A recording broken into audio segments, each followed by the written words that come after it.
Libra, hi! Welcome to Mr. Queen PH at titingnan natin kung ano yung energies na parating sa inyo ngayong full moon in Leo sa February 12, 2025 at 9:53 p.m. Philippine time. Ayan. So if you're interested in private readings, meron tayong link sa description at sa pinned comment. Paki-check nyo na lang information kung paano mag-book for a private reading. And please subscribe to our channel to show your support. Like, share this video. At comment na rin kayo kung kayo yung naka-resonate. And thank you sa mga hindi nagsiskip ng ads. Okay, Libra. So, ngayong full moon, this is going to happen in your 11th house of friendship, your community. So, you may feel a bit emotional about your group, yung grupo na kinabibilangan mo. Pwedeng meron, okay, ang dami kasing messages na pumapasok sa aking isip. So, some of you, parang may revelation kasi rito of a feeling for someone, like a friend, no? Let's say, yung kaibigan mo, meron palang romantic feelings towards you. Or ikaw, meron ka palang romantic feelings doon sa friend mo na hindi mo na kayang pigilan, hindi mo na kayang itago. Oo. Ngayon, syempre, pag mga ganyan, magkaibigan, minsan, hindi pala kayo pareho ng gusto, no? Na pwedeng ikaw lang yung may gusto sa kanya, or siya lang may gusto sa'yo. So, dun na pwedeng mag-start na masira yung relationship ng pagkakaibigan ninyo. Na syempre, pag ganyan, medyo mag-e-expect ka na maraming bagay doon sa person na yon, or mag-e-expect na siya sa'yo. So, ito yung time na kailangan mag-set ka ng boundaries. Kailangan ipakita mo yung totoo sa kanya. Lalo na kung halimbawa ikaw, na may nagtapat sa'yo na kaibigan mo, or napapansin mo na parang may interest sa'yo romantically. Ikaw na mismo yung magtanong, no? Kung hindi siya nagsasabi. Or kung nagsabi man siya, at least tell the truth to that person.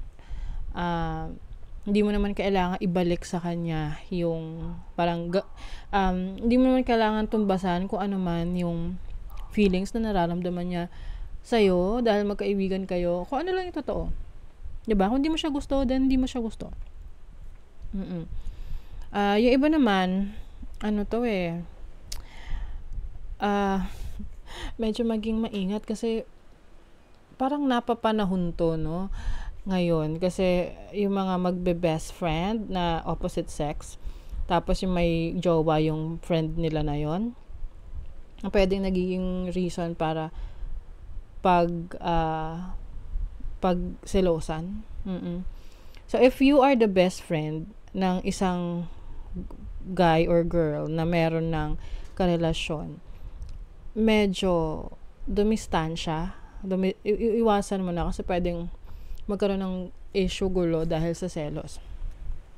Or, syempre nasa sa inyo yan kung gusto nyong pumasok sa magulong relasyon. Kasi 8th house is also about intimacy. Okay? Meron tong T-square sa moon and sa sun. So, pwede kasing, nakikita ko rito, meron dito magkaibigan na unexpected na attract sila sa isa't isa at nauwi sa isang intimate activities, no?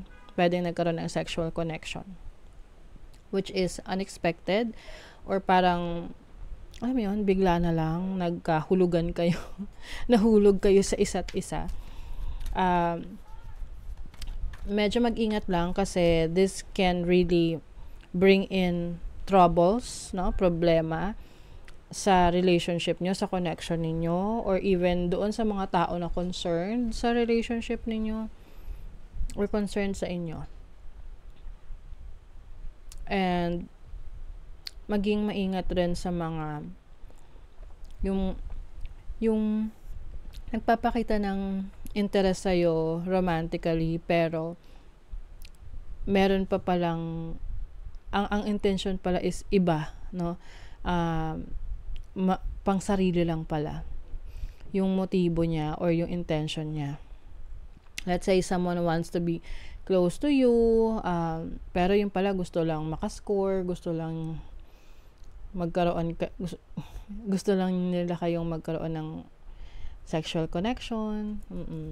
So mag-ingat sa mga ganon, okay?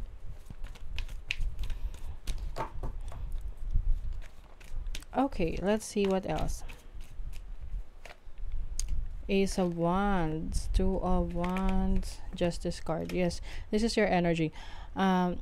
Use your own discernment, no? Yung inyong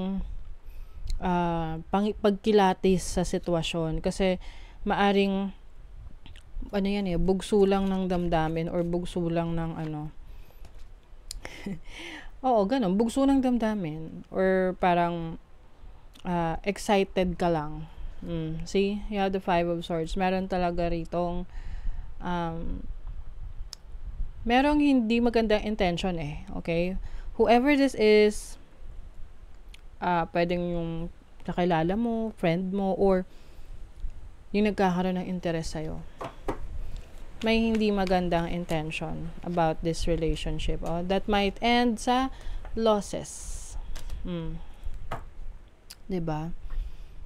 And nakita ko kasi rito, merong magkaibigan na nagka-interest or nagpapakita ng interest sa'yo. And syempre, diba, exciting yun.